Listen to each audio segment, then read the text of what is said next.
وصلي وسلم وبارك على سيدنا محمد. ازيكم عاملين ايه؟ اهلا وسهلا بيكم في قناتي. لسه ما اشتركش يشترك ويفعل الجرس عشان يوصلوا كل جديد. النهارده بقى نعمل اكلة سمك كده وجنبها شوية حاجات، بس هنعملهم كده في كام فكرة كده جديدة.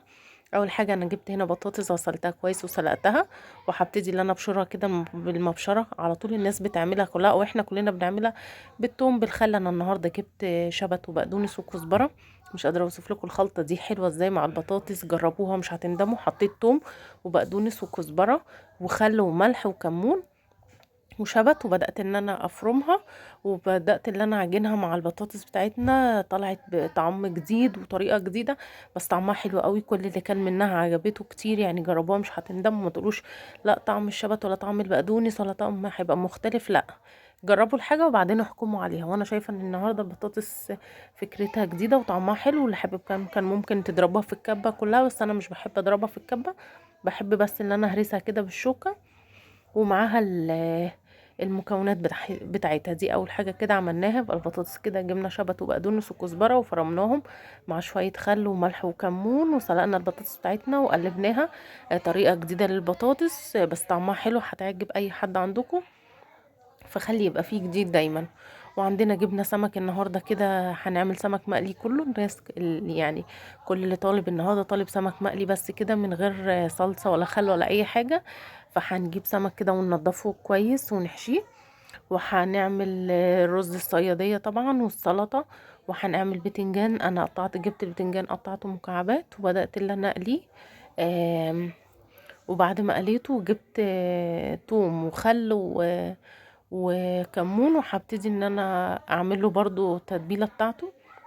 هنا هنبتدي نقلي الاول البتنجان، احنا كان عندنا كميات فعشان كده ما كنتش بحاول اصور لكم المقاطع كلها، بحاول اجيب لكم بس مقاطع كده صغيره وبعدين اوريكم النتيجه عشان الفيديو ما يطولش عليكم.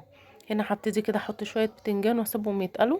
وجبت السردين هنا بتاعي كده غسلته كويس، وبدات ان انا ارش عليه ملح شويه، وبعدين رصيته في الصينيه كده زي ما انتم شايفين، وقطعت عليه توم وفلفل وطماطم، وجبت طبق حطيت فيه كمون وزيت وليمون، وبدأت اللي انا اقلبه كويس وملح وارشه عليه. بصوا اهو دي الطبق حطيت فيه كمون وزيت وليمون، وانا رشه ملح على السردين.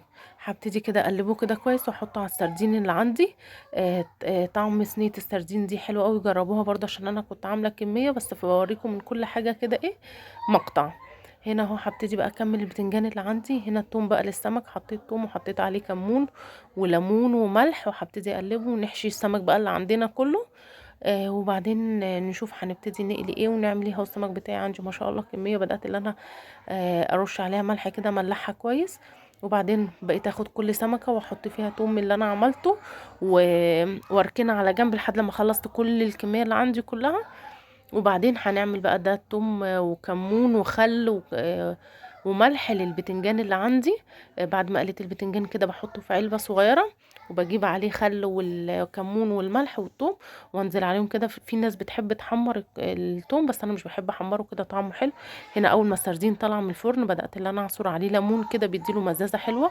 اول ما بيطلع من الفرن بعصر عليه ليمون كده. انا هو زي ما انتم شايفين الصينيتين عملتهم كده. هبتدي بقى اطلعه من الصينيه عشان ما ينشفش في الصينيه. اول ما يطلع كده وترش عليه ليمون وهو سخن، تبتدوا تحطوه في حاجات التقديم كده عشان ما ينشفش في الصينيه بتاعتنا. السردين بتاعنا النهارده سردين بلدي، طعمه حلو قوي، لحمه كان ابيض وجميل، والتتبيله بتاعته كانت حلوه، وكل اللي اكله يعني عجبه. بعدين يبقى هنا خلصنا البطاطس، خلصنا السردين بتاعي، البتنجان بيتقلى، ملحت السمك. طول ما انتوا بتعملوا الحاجه بنظام وترتيب بتحسوا ان حتى لو الكميات كبيره ما بتتعبوش فيها عشان انتوا منظمين الوقت. هنا هبتدي اقطع البصله، اللي عندي كده. بصوا انا عشان هعمل كميه رز كبيره فجبت بصل كده كبير وبقيت اقطعه وحمرته كده. لازم ياخد لون، ما تقولوش ده اتحرق، لا بيبقى طعمه حلو قوي. بعد ما خد لون هنا رحت حاطه الميه بتاعتي، وهحط ملح وكمون وفلفل اسود. وجبت هنا كيس شنطه كده حطيت عليها الدقيق وكمون وشويه كركم وفلفل اسود كده عشان اطعم الدقيق بتاعي.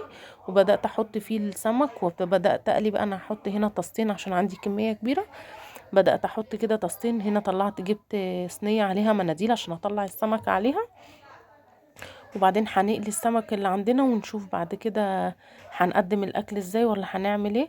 هنا السمك اهو اتقلع، هبتدي بقى اطلعه. يعني السمك اهم حاجه ان انتوا تخلوه كويس، ما تنشفوش قوي. هنا هبتدي بقى اللي انا اقلي السمك اللي عندي، ونشوفه هنطلعه كده ونرصه في الصينيه، ونرص ال السفره بتاعتنا ازاي. اهو السمك بدات اللي انا اطلع كده جزء. دي بقى نقلي كمية السمك اللي عندنا كلها، وده شكل الأكل بتاعنا بعد ما خلص السلطة والبتنجان والسردين والسمك المقلي والبطاطس. كان الأكل كله الحمد لله حلو جدا.